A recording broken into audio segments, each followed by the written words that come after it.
Recording in progress.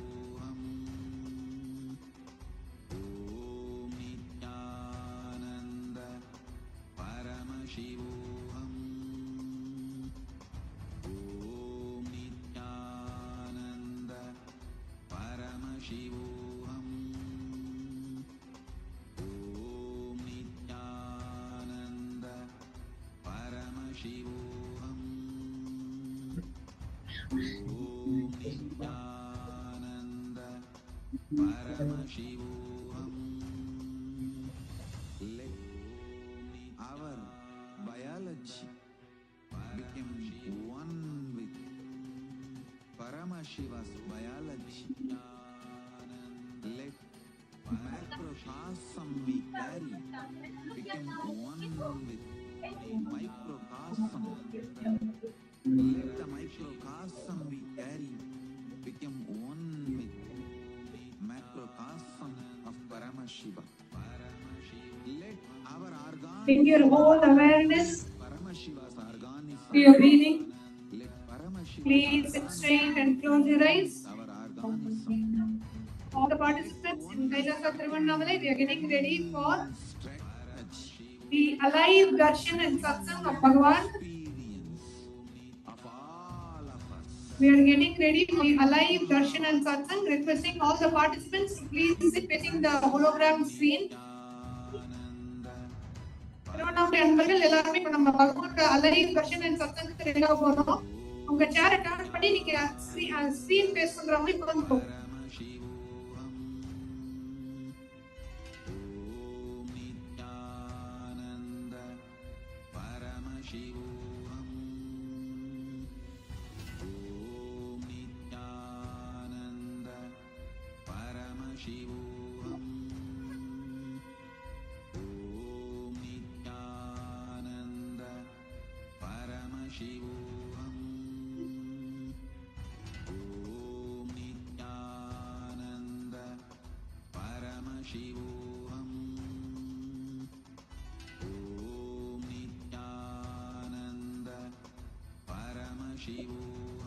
Sit straight and close your eyes.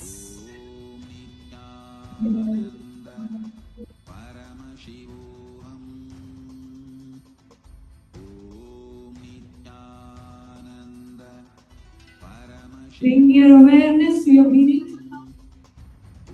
as you inhale and exhale as slowly as possible and as deeply as possible.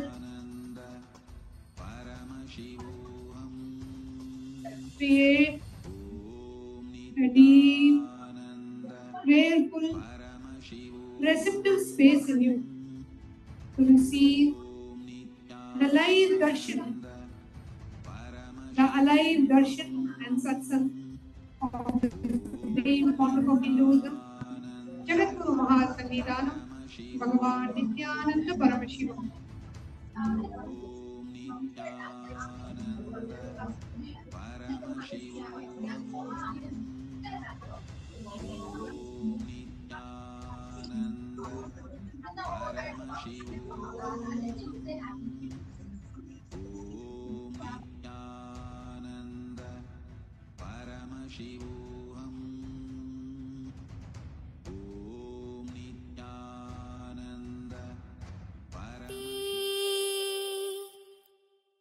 ஆனி பொன்னாலான வண்ணத்து ஊஞ்சல்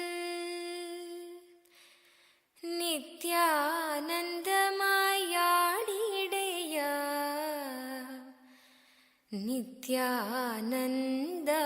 நித்யானந்தாடிடையா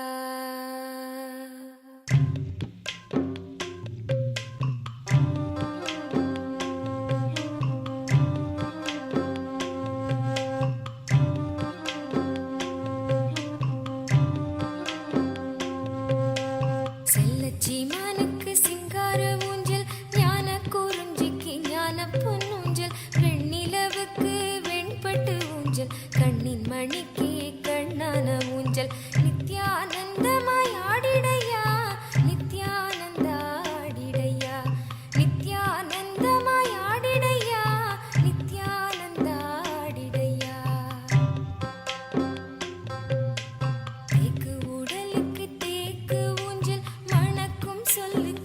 சந்தன ஊஞ்சல் வார்த்தைகள் ஒத்த மேங்க ஊஞ்சல் செய்திட எமக்கு இச்சை ஐயா நித்யானந்தமாய் ஆடிடையா Nityananda ஆடிடையா நித்யானந்தமாய் ஆடிடையா Nityananda ஆடிடையா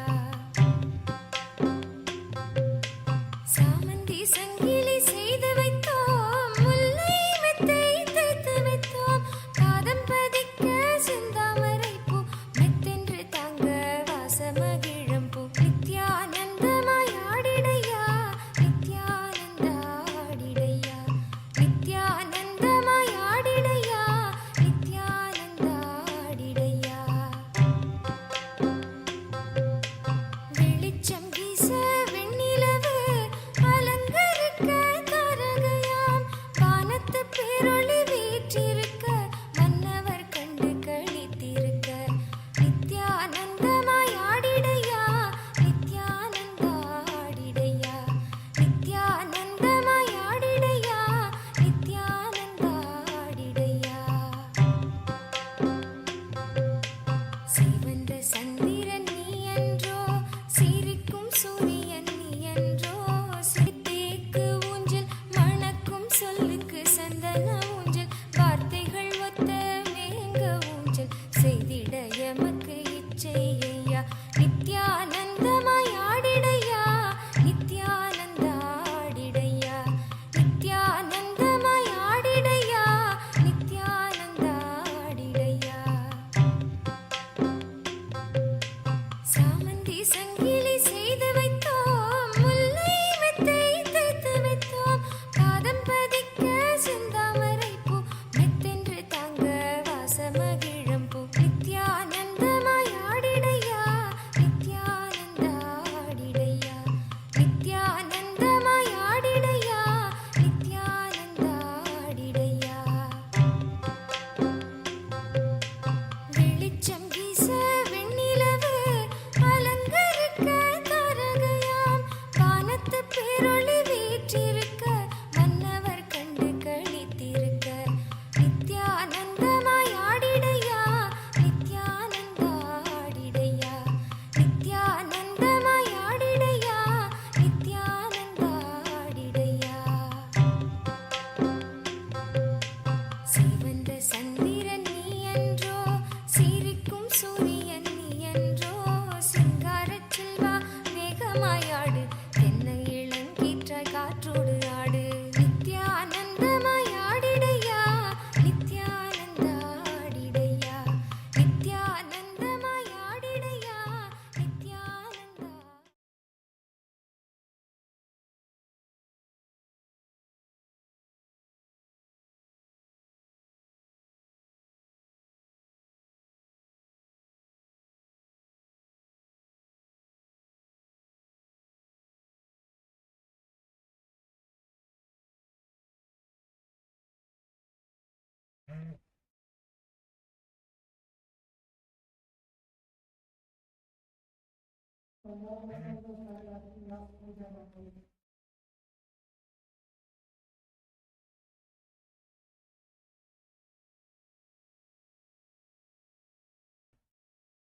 Nityanandan, today marks the opening of the Purvanga Utsavam of Kailasa's Guru Purnima Brahmotsav, the sacred beginning where we worship the Kshetra Palakas, the divine guardians, guardian deities who protect the temple, the rituals, and all the celebrations to come. The Guru Purnima Brahmotsavam revives our cosmic roots through the sacred Guru Parampara, inviting us to actively awaken our inner spiritual sovereignty and become the living embodiment of Kailasa. In every ancient Paramashiva temple, the Brahmotsavam begins only after receiving the blessings of Devi Mariamman and Devi Durgayamman.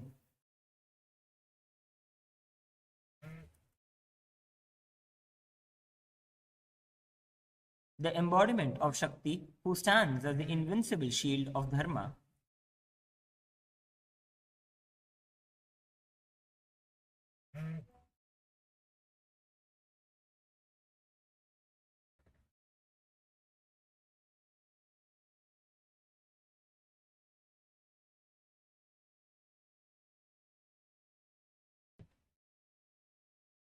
Today, with deep devotion, Kailasa's temples across the world welcome Devi Mariamman and Devi Durgayamman for the grand celebration of the Guru Purnima Brahmotsava. We also offer the sacred Padayal Seva, feeding the mother directly with the prepared feast. This is not just an offering, it is the most intimate expression of love, gratitude, and hospitality. Through Padayal, we pray for blemishless celebrations, for protection of all devotees, completion in every ritual, and uninterrupted grace throughout the entire Guru Purnima Brahmotsava. On this auspicious beginning, we invoke the boundless blessings of the Supreme Pontiff of Hinduism, Bhagavan Shri Nityananda Paramashiva, the very Paramavatara of Paramashiva, whose presence makes these celebrations alive, powerful, and auspicious. As we enter the sacred journey towards the Guru Purnima Brahmotsava, let us surrender our prayers at the feet of the Divine Mother and offer today's worship with deep gratitude. Let us now begin with the Sadguru Vandanam, the Guru Parampara Vandanam, and the Arunagiri Yogeshwara Vandanam. Nityanandam Paramasukhadam Kevalam Jnanamurtim Dvandvatitam Gaganasadrisham Tattvamasyaadilaksham Ekam Nityam Vimalavachalam Sarvadhi Sakshibhutam Bhavatitam Trigunarahitam Sadgurum Tam Namami Nityanandeshwara Paramashiva Samarambham Nityanandeshwari Paramashiva Shakti Madhyamam Nityananda Paryantam Vande Guru Paramparam Lalate Tripundre Nitilakta Kasturi Tilakaha Spuranmaladhara Spuridakadikopi Navasanaha Tadhano Dustaram Shirathi Panirajam Shashikalam Pradipa Sarvesham Arunagiri Yogi Vijayate Om Gananaam Tva Ganapati Gumhavamahe Kavin Kavinamupamashravastamam Jeshtarajam Brahmanam Brahmanaspata Anashranvan Notibhisi Dasadanam Om Shri Mahaganapataye Namaha.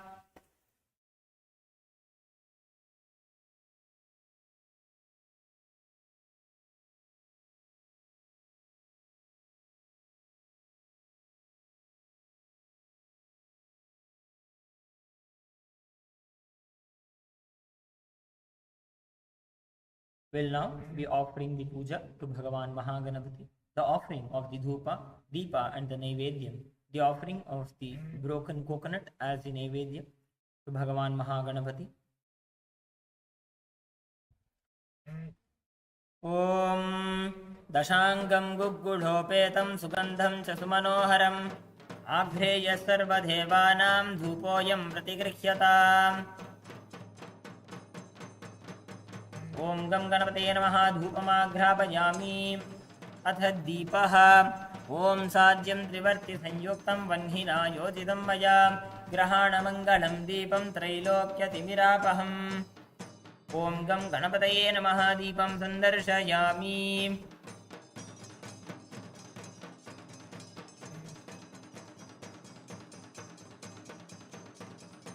Ath Naivedyam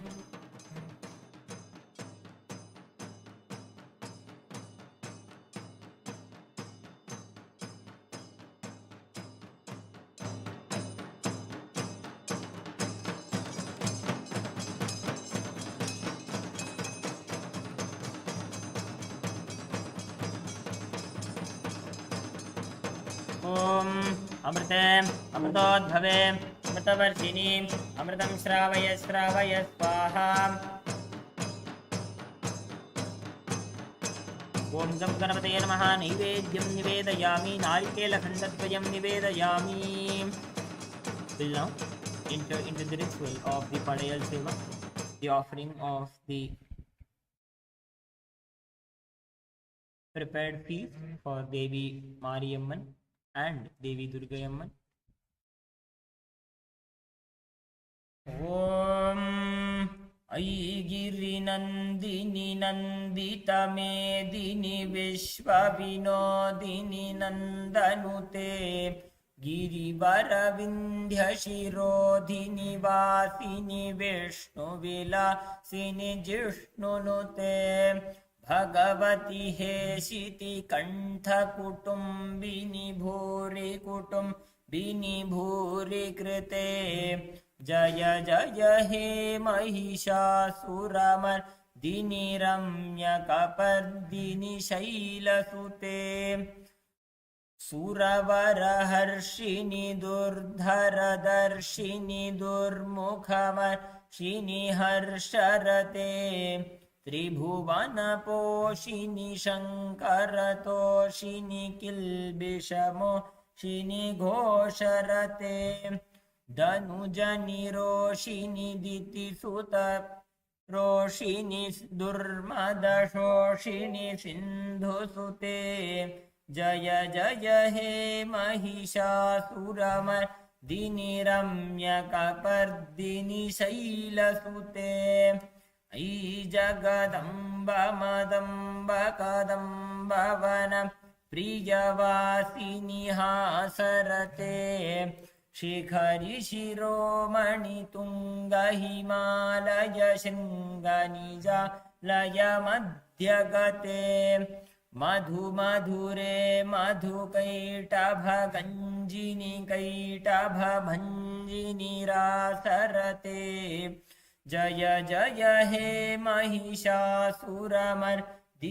रम्यकपर्दिनि शैलसुते अयि शतखण्ड विखण्डितरुण्ड वितुण्डितशुण्ड गजाधिपते रिपुगजगण्ड विदारण चण्ड पराक्रम शौण्ड मृगाधिपते निज भुज दण्ड निपातित चण्ड निपाटित मुण्ड भटाधिपते जय जय हे महिषासुरमर्दिनि रम्यकपर्दिनि शैलसुते ऐरणदुर्मदशत्रुवधोदित दुर्धरनिर्जरशक्तिभृते चतुरविचारधुरीण महाशयदूतकृत प्रमथाधिपते दुरित दुरीह दुराशय दुर्मतिदानवदूतकृतान्तमते जय जय हे महिषासुरमर्दिनि रम्यकपर्दिनि शैलसुते अयि निजहुङ्कृतिमात्र निराकृत धूम्रविलोचन धूम्रशते समर विशोषित शोणित बीज समुद्भव शोणित बीजलते शिव शिव शुम्भ निशुम्भ महाहवतर्पित भूत पिशाचपते जय जय हे महिषासुरमर्दिनि रम्यकपर्दिनि शैलसुते धनुराणुसङ्गरणक्षणसङ्गपरिस्फुरदङ्गनटत्कटके कनकपिशङ्गपृषत्कनिशङ्गरसद्भटशृङ्गहतावटुके कृतचतुरङ्गबलक्षितिरङ्गघटत् बहुरङ्गरटद्बटुके जय जय हे महिषासुरमर्दिनि रम्यकपर्दिनि शैलसुते अयि शरणागत वैरिवधूवर वीरवरा भयदायकरे त्रिभुवनमस्तकशूलविरोधि शिरोधिकृता मलशूलकरे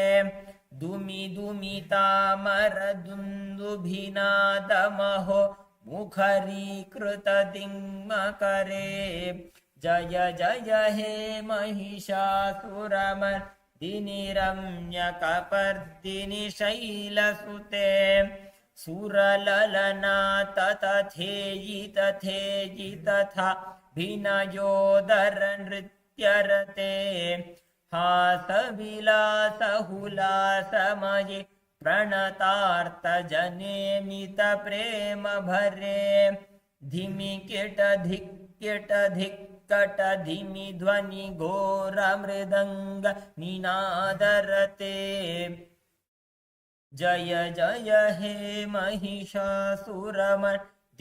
रम्यकपर्दिनि शैलसुते जय जय जप्य जये जय शब्दपरस्तुति तत्पर विश्वनुते झण झण झिञ्झिमि झिङ्कृतनु पुरशिञ्जित मोहित भूतपते नटित नटार्धनटी नटनायक नाटक नाटित नाट्यरते जय जय हे महिषासुरमर्दिनि रम्यकपर्दिनि शैलसुते अयि सुमनः हरकान्तियुते श्रुतरजनी रजनी रजनी रजनी रजनी करवक्त्रवृते सुनयन विभ्रमर भ्रमर भ्रमर भ्रमर भ्रमराधिपते जय जय हे महिषासुरमर्दिनि रम्यकपर्दिनि शैलसुते महितमहाहवमल्लत् मल्लमतल्लिकमल्लितरल्लकमल्लरते विरचितवल्लिकपल्लिकमल्लिकझिल्लिकभिल्लिकवर्गवृते सितकृतफुल्लसमुल्लसितारुणतल्लजपल्लवसल्ललिते जय जय हे महिषासुरमर्दिनि रम्यकपर्दिनि शैलसुते अविरलगण्डगलन्मदमेदुरमत्तमतङ्गजराजपते त्रिभुवनभूषण भूतकलानिधिरूपपयो निधिराजसुते अयि सुदती जनलालसमानसमोहन मन्मथराजसुते जय जय हे महिषासुरमर्दिनि रम्यकपर्दिनि शैलसुते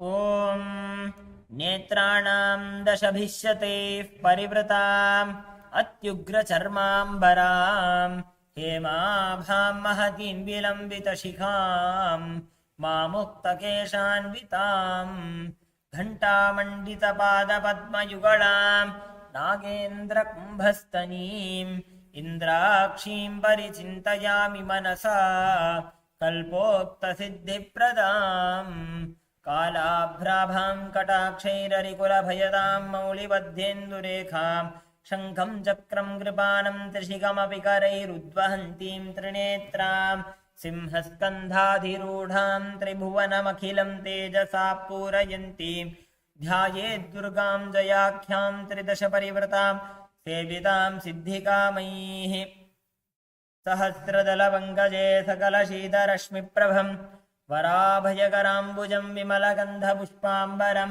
प्रसन्नवदनेक्षणं सकलदेवतारूपिणं स्मरेच्छिरसि हंसकं तदभिमानपूर्वं गुरुम्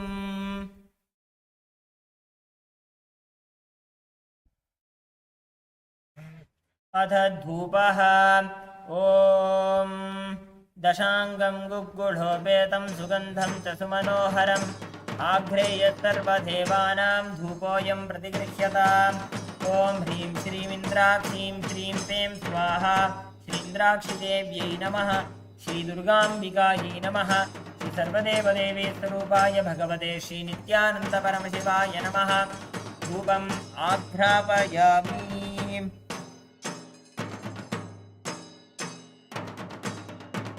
अथ दीपः ॐ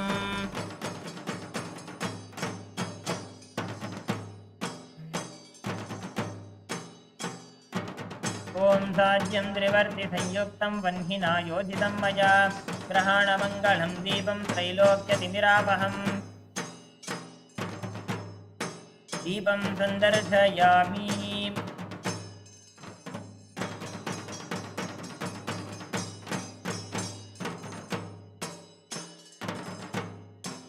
अथ नैवेद्यम् ॐ अमृते अमृतोद्भवे अमृतवर्षिणी अमृतं श्रावय श्रावय स्वाहा ॐ ह्रीं श्रीमिन्द्राक्षीं श्रीं पें स्वाहा श्रीन्द्राक्षिदेव्यै नमः श्रीदुर्गाम्बिकायै नमः श्रीसर्वदेवदेवी स्वरूपाय भगवते श्रीनित्यानन्दपरमशिवाय नमः नैवेद्यं निवेदयामि नैवेद्यानन्तरम् आचमनं समर्पयामि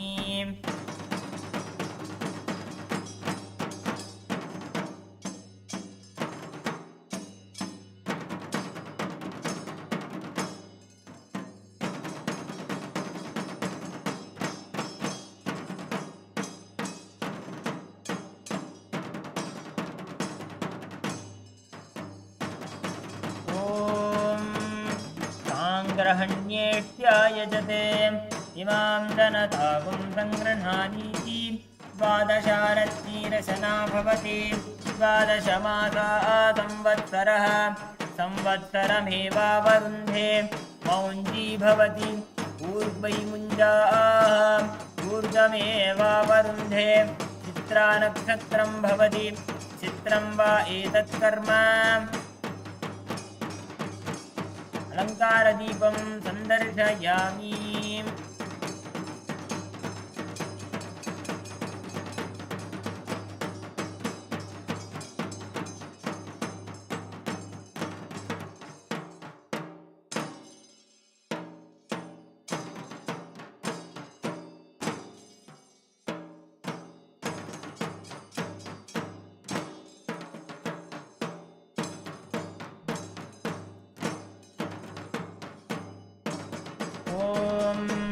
त्रीणि त्रीणि वै देवानां वृद्धानि त्रीणि छन्दांसि त्रीणि सवनानि त्रय इमे लोकाः वृद्ध्यामेव तद्वीर्य एषु लोकेषु प्रतिष्ठति यच्चातुर्मास्य याज्यात्मनो नामध्येत् त्रिनेत्रदीपं सन्दर्शयामि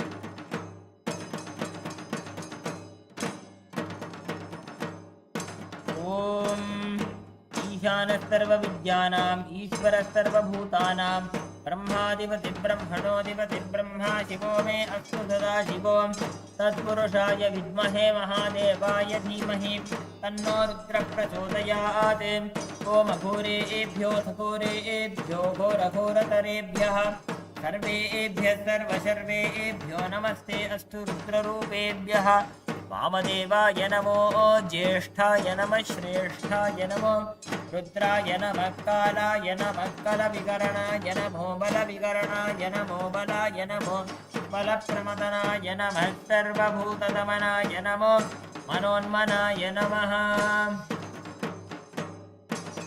ॐ सद्योजातं प्रपद्यामि सद्योजाताय वै नमो नमः भवे भवेनाति भवे भवस्व मां भवोद्भवाय नमः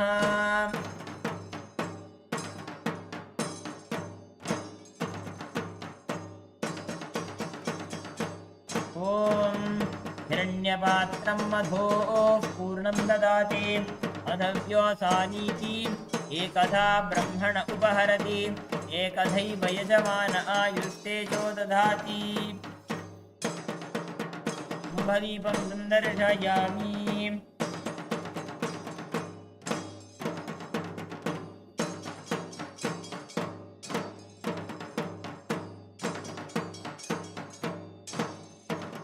कुर्यात्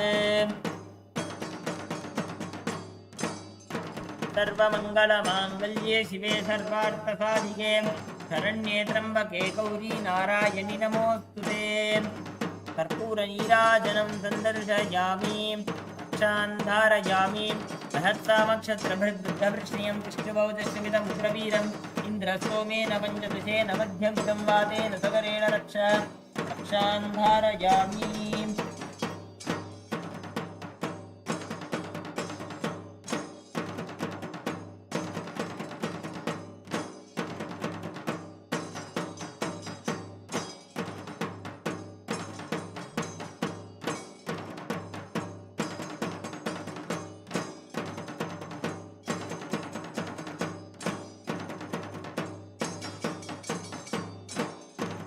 ॐ नवो नवो भवति जायमानोऽह्नां केतुरुषसामेत्यग्रं भागं देवेभ्यो विददात्यायन् प्रच्चन्द्रमा स्थिरते दीर्घमायुः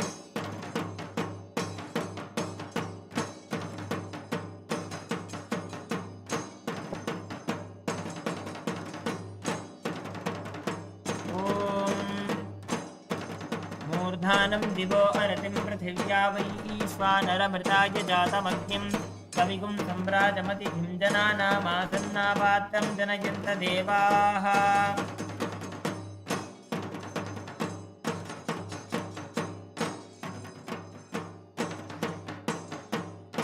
ॐ दूरमस्मच्छत्रवो यन्तु भीताः तदिन्द्राग्नी कृणुतां तद्विशाखे तन्नो देवा अनुमदन्तु यज्ञं पश्चात् पुरस्तादभयन्नो अस्तु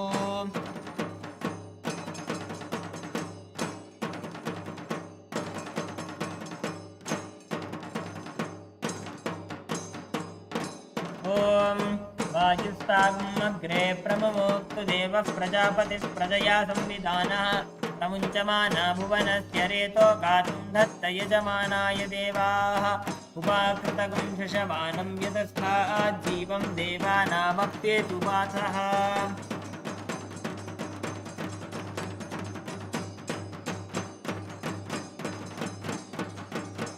ॐ केतुं कृण्वन्नकेतवेपेशो मर्या अपेशसे समुषद्भिरजायथाः ब्रह्मा देवानां पदवीः कवीनां ऋषिर्विप्राणां महिषो मृगाणां क्षेणो गृध्राणागस्वधितिर्वनानागस्सोमः पवित्रमत्येतिरेभन्ये सचित्रचित्रं चितयन्तमस्मै चित्रक्षत्रचित्रतामं वयोधां चन्द्रं रयिं पूरुवीरं बृहन्तं चन्द्राभिर्गृणतेजोवस्वा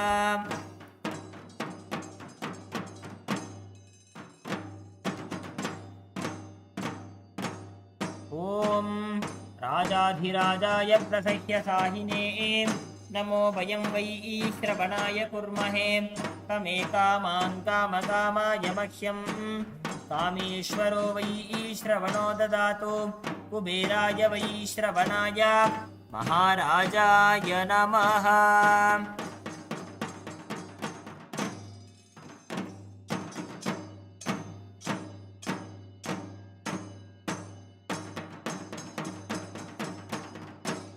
नीराजनम् ॐ कात्यायनाय विद्महे कन्याकुमारी धीमहि तन्नो दुर्गिः प्रचोदयात् ॐ सर्वमङ्गलमाङ्गल्ये शिवे सर्वार्थसाधिके शरण्ये त्र्यम्बके गौरी नारायणि नमोऽस्तुते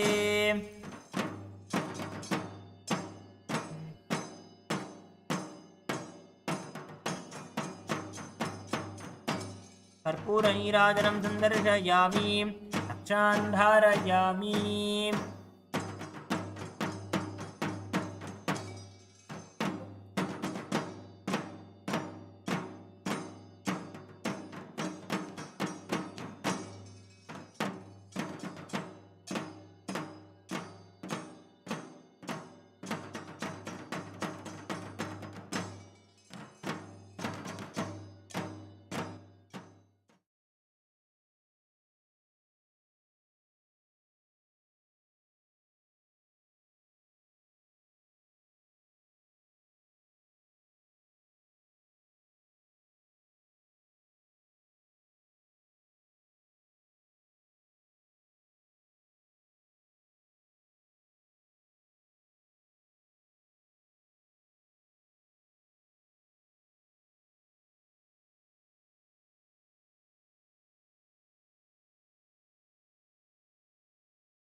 संहाररूपिणे श्रीकैलासप्रधानाय नित्यानन्दाय मङ्गलम् योगभट्टाभिषिक्ताय राजसंन्यासधारिणे श्रीकैलासप्रधानाय नित्यानन्दाय मङ्गलम् सार्वभौमैकपत्याय राजराजार्चिताय च श्रीकैलासप्रधानाय नित्यानन्दाय मङ्गलम् मङ्गलं कल्पवृक्षाय मङ्गलं ज्ञानदायिने परमशिवाय श्रीनित्यानन्देश्वराय मङ्गलम् मङ्गलं श्रीविद्याम्बायै मङ्गलं कामदायिन्ये सर्वमङ्गलदात्रे नित्यानन्देश्वर्यै मङ्गलम् मङ्गलं गुरुदेवाय मोक्षमूलाय मङ्गलम्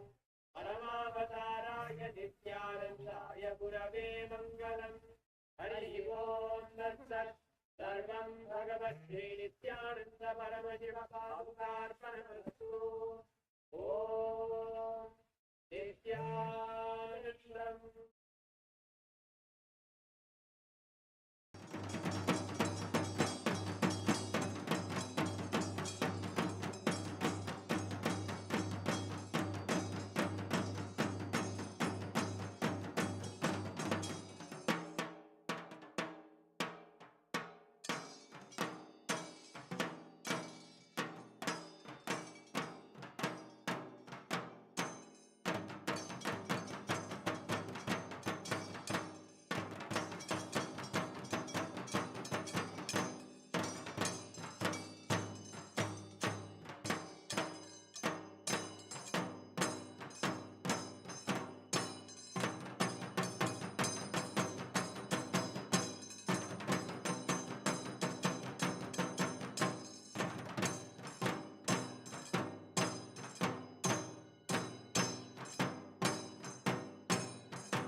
as the ultimate manifestation of Paramashiva,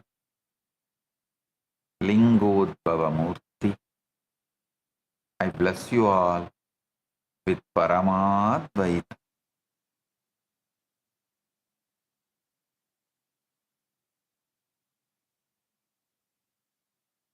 All the Paramashiva Sena program participants from Kailasa Tiruvannamalai, Kailasa Guinea-Bissau, Chit Sabha members and Rajya Sabha members, Kailasavasis, and all the e-citizens, viewers, visitors who are joining with us through the internet and internet. Come, each and every one of you, with my love and blessings. Volunteers in Guinea-Bissau, Mata Tata Shakti, volunteers in Tiruvannamalai, Vignesh, Shivarudra Bhairava, and Pratap, and all the Sabha members, Rajya Sabha members. I bless each and every one of you. Today, I initiate all the PSS participants into Paramashantatva, unagitated, absolute peace,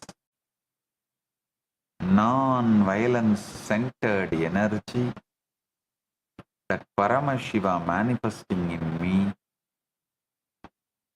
greater strategy to resolve all problems presented in front of you. My blessings.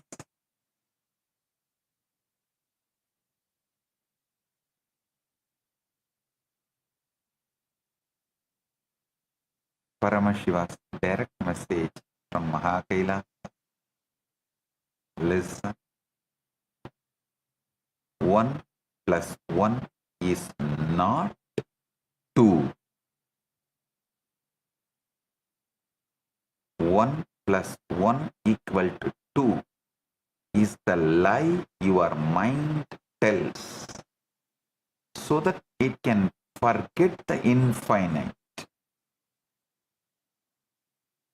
In consciousness, 1 plus 1 is equal to 1 plus 1. That's all. No 2.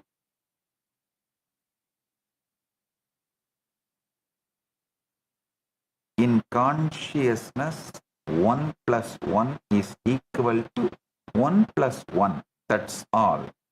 No 2. And in Paramadvaita, even the I dissolves, leaving only I am.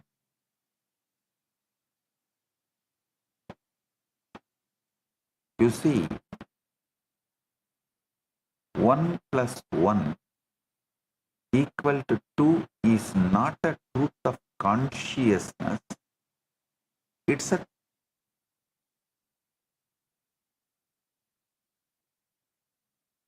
It's made up by mind. And mind is a very clever trickster. It takes the infinite, chops it into pieces, counts the pieces and declares, I understand reality. Let me give you a simple analogy. You have one rose. You bring another rose. Now your mind triumphantly declares 2 roses. But look closely. Is there really a 2? Where is this 2? Where is this 2? Can you touch it? Can you smell it? Can you put it in a vase? No. What you have is one rose and one rose. Two distinct entities that refuse to merge into something made up by your mind as two-ness. Listen. Just if you understand this one truth, you will get the prasada of this whole Guru Purnima. This Guru Purnima,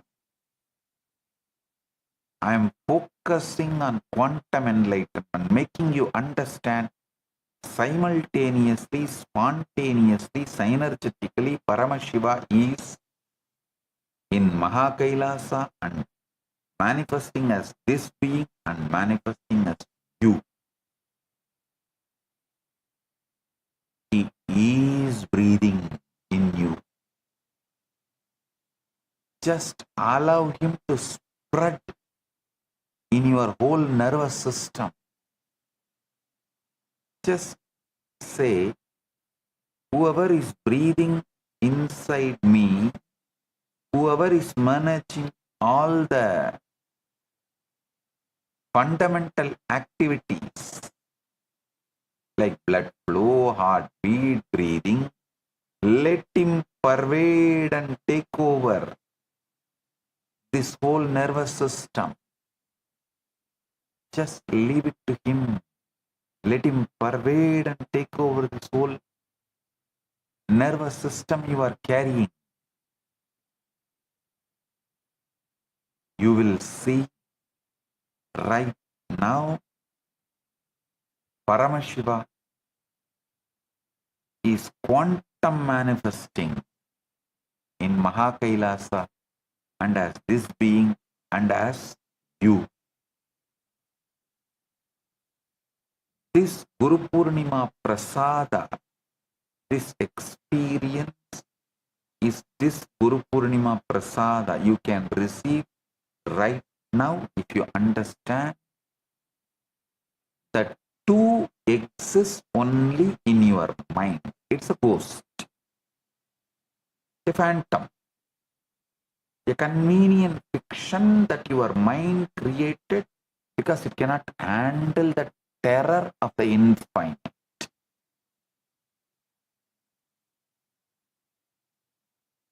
Mathematics is not the language of the universe.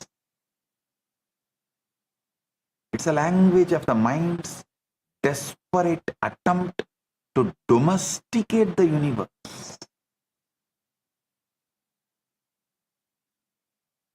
Anything you want to domesticate, you first castrate, remove the life producing possibility, whether it's a pet dog or the bull reduced to bullock.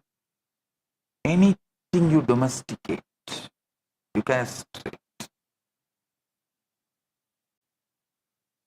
So the mind castrates the universe using math.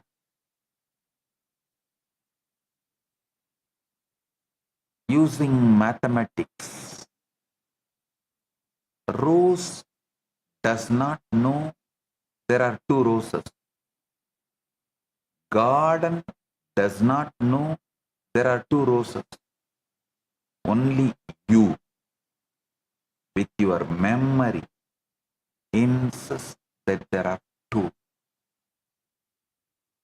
Let the first lie you were ever taught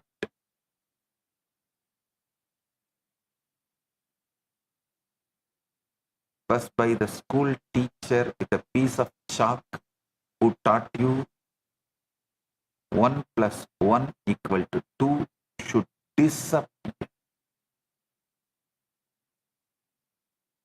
Let the first lie you were ever taught 1 plus 1 equal to 2 by the school teacher disappear. It should disappear. No. 1 and 1 do not make 2 in In reality, they remain one and one. Two simultaneous instances of the same infinite expressing, the mind says two because it cannot hold infinity without passing a number label on it. If mind can see one rose and one rose and one rose, all quantum manifestation,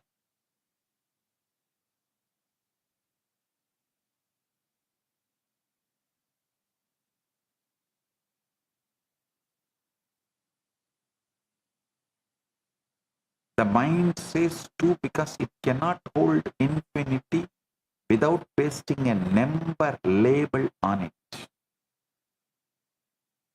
This very lie, the foundation of duality,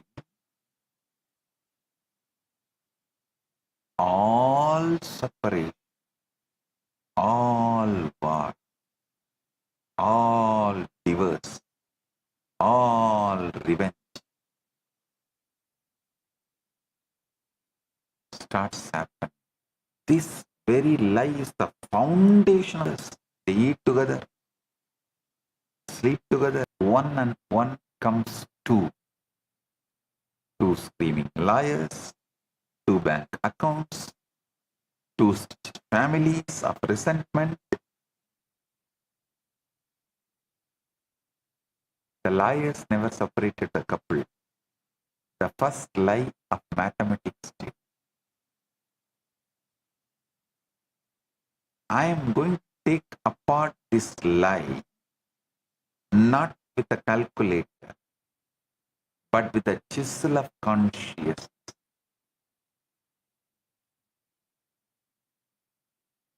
Listen carefully. I am not saying arithmetic is useless. Arithmetic is extraordinarily useful. It keeps you of the mind. Of the mind. It is not the maths of the conscious I. Your math is great to deal with dead things, not for living.